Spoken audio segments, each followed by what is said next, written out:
세잔의 생 빅투아르 산을 바라보면 가장 먼저 산이 눈에 들어오지만 곧이어 산을 보게 만드는 방식이 눈에 들어옵니다. 산은 고정된 물체처럼 보이지만 세잔의 화면에서 산은 한 번에 주어지지 않습니다.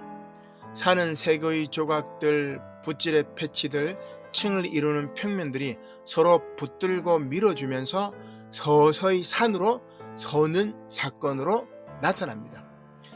이 작품이 후기 세잔의 결정적인 풍경으로 평가되는 이유도 여기에 있습니다. 자연을 사실적으로 복제하는 대신 자연이 우리에게 다가오는 방식, 곧 빛, 대기, 거리, 몸의 시선을 회화적으로 조직해 새로운 실제를 만들어내기 때문입니다. 이 시기의 세잔은 생 빅투아르 산을 하나의 모티브로 반복하면서 같은 산을 매번 다른 방식으로 구성합니다.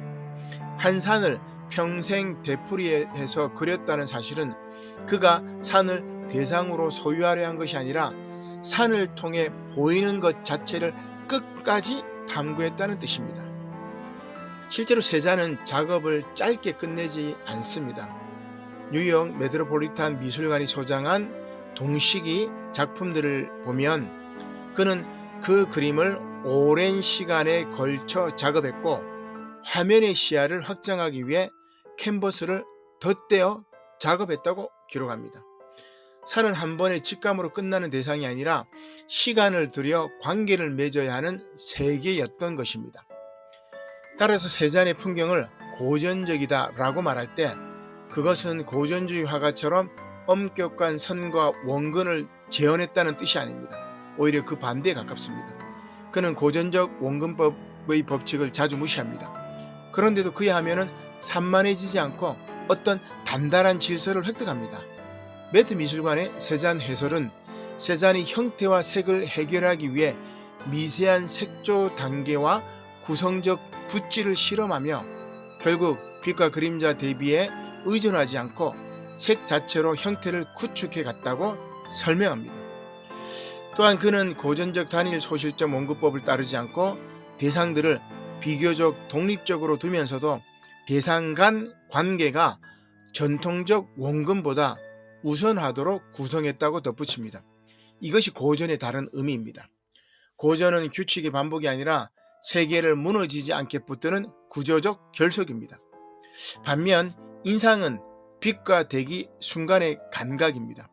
세잔은 인상주의를 받아들이면서도 거기에 머물지 않았습니다. 인상주의가 빛의 찰나를 붙잡는 데 강했다면 세잔은 그 찰나를 흩어지게 두지 않고 찰나들을 모아 지속 가능한 구조로 만들고자 했습니다. 그래서 그의 풍경은 빛이 흐르는 화면이면서 동시에 형태가 서는 화면입니다. 그림을 보면 세잔이 화면을 가로지르는 세 개의 수평적 구획으로 나누고 가까운 마을, 들판, 산과 하늘, 그 안에서 지붕의 선, 산의 선, 들판의 패치들이 만들어내는 대각선들의 대입법이 시선을 뒤로 이끈다고 설명합니다. 또한 세잔의 특징으로 평면성과 깊이가 공존하며 관람자가 둘 사이를 오가도록 만든다고 말합니다. 그 공존이 바로 고전과 인상의 결합입니다. 이제 이러한 결합을 신학적으로 읽어볼까요? 바로 하나되게 하는 성령의 관점에서 읽어보는 것입니다. 핵심은 하나됨을 획일화로 이해하지 않는 데 있습니다. 세잔의 화면은 서로 다른 요소들로 가득합니다. 하늘은 푸른색과 흰색의 조각으로 끊어지고 산의 면은 회색, 청색, 녹색이 서로 엇갈리며 세워지고 아랫마을과 들판은 따뜻한 황토색과 초록이 부딪히며 움직입니다. 그런데 이 차이는 혼돈으로 끝나지 않습니다. 서로 다른 패치들이 서로를 받아주고 수평의 층들이 서로를 붙들어 하나의 풍경이 서게 합니다. 바로 여기에 하나되게 하는 힘이 작동합니다. 성령의 하나됨도 같은 방식으로 말할 수 있습니다. 성령은 공동체를 하나로 만들지만 모든 사람을 똑같이 만들지 않습니다.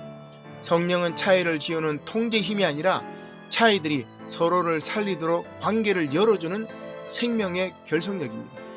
세잔의 화면에서 고전적 구조는 인상적 빛을 억압하지 않고 인상적 빛은 고전적 구조를 해체하지 않습니다. 둘은 긴장 속에서 서로를 살립니다.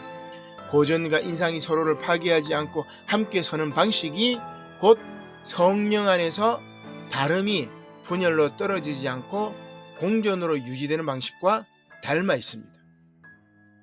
사실 세잔이 생 빅토르 산을 반복해서 그린 이유는 산이 변하지 않는 영혼의 상징이어서만은 아닙니다. 산은 변하지 않는 듯 보이지만 언제나 다른 빛 아래 있습니다. 다른 시간, 다른 대기, 다른 거리에서 산은 다르게 드러납니다. 세잔의 과제는 바로 이것입니다. 변하는 것들 속에서 지속을 발견하는 일, 혹은 지속을 변함 속에서 다시 구성하는 일입니다. 따라서 세잔은 산을 다양한 관점에서 그려 매우 다양한 연작을 남겼습니다.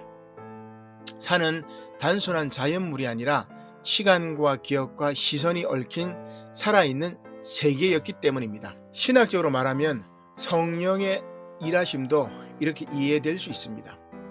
성령은 교회를 한 번에 완성된 형태로 고정시키지 않습니다. 오히려 성령은 시간 속에서 변화와 갈등과 차이 속에서 공동체를 계속 붙들고 새롭게 하며 지속을 가능하게 하는 힘으로 역사합니다. 세잔이 하나의 산을 오래 붙들며 화면을 확장해 가듯 성령은 공동체를 좁은 시야에 가두지 않고 시야를 넓히며 파편화된 경험들을 다시 묶어 하나의 길이 되게 합니다. 이렇게 세잔이 그림을 오랜 시간에 걸쳐 다듬고 캔버스를 확장해 시야를 넓힌 사실은 이 풍경이 순간의 스케치가 아니라 지속을 향한 구축임을 보여줍니다. 결국 생 빅토르 산은 두 가지를 동시에 성취합니다. 하나는 빛과 대기의 떨림을 담아내는 인상주의적 감각이고, 다른 하나는 그 떨림을 흩어지게 두지 않고 색과 붓질의 질서로 형태를 세우는 고전적 구축입니다. 세잔은 미세한 색조 변화와 구성적 붓질을 통해 색으로 형태를 만들고, 전통적 원근법보다 관계의 우선성을 통해 공간을 세웁니다. 그 결과 화면에서는 평면성과 깊이가 공존하고 대기의 통일감이 공간을 묶어줍니다.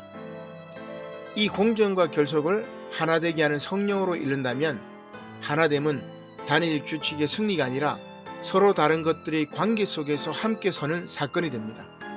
그리고 그 사건은 자연을 바라보는 방식뿐 아니라 공동체를 살아내는 방식까지도 새롭게 열어줍니다.